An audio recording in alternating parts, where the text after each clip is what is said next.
Ambassador Greer, I just want to applaud you. I want to say thank you for what you're doing for the American farmer. I represent one of the largest ag districts in the country. When it comes to Iowa, in my district, we lead in corn, soybeans, pork, eggs, biofuels. And there's a lot of trade that we've been doing in those capacities. When I talk to the farming community, they don't want a handout. They just want open markets, and that's why this is so important.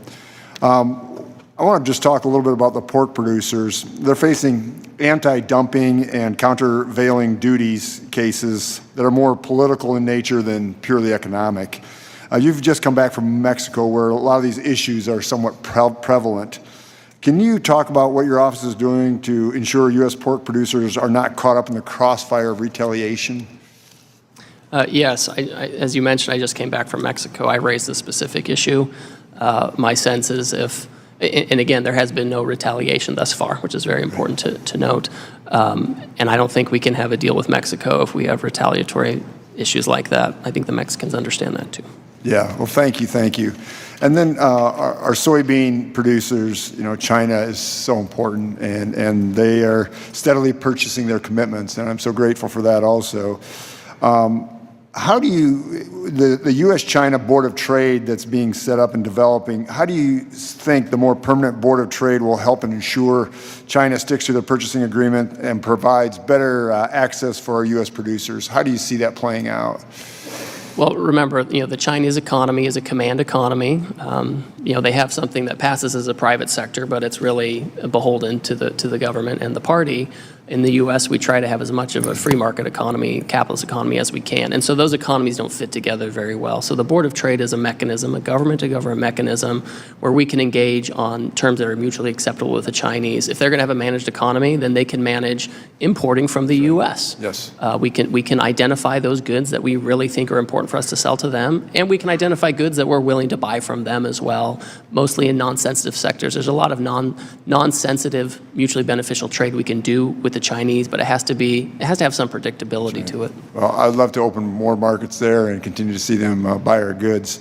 Ambassador Greer, India remains probably one of the most restrictive markets when it comes to agriculture, and I'm excited to see the progress that the two parties are working with a U.S.-India trade agreement, trade framework. When I look at my state, the country, we do a lot with distillers grain called DDGs. We do a lot with soybean meal. This could be a great opportunity for export markets and even ethanol into India. Can you talk about where we're at and what we can do to encourage India in having more of our ag products being represented over there? Yes, so you'll know that we have a joint framework agreement with India that we signed that sets out the general terms of our agreement. The Indian trade negotiators are in town this week, so we've been talking this week about these issues, including about these specific commodities you talked about, DDGs, et cetera. India is a tough nut to crack. They've protected their agricultural markets for a very long time. As part of this deal, they're going to want to protect a lot of that still. There are things, though, where I think we can find mutual agreement. DDGs is a good example of this. Yep, good. And then finally, I just want to talk about ethanol. We have a great opportunity, domestic fuel for the U.S. and then abroad, and we see more and more countries around the world using ethanol. Do you see any opportunity for other countries? We did a great job with UK in having U.S. ethanol being exported there. Do you see other opportunities that we can export more ethanol to other countries like Asia and so forth? Sure. We do have a variety of countries that have agreed to reduce their tariffs on ethanol for U.S. imports. You mentioned the UK agreement where we opened up a billion-liter market.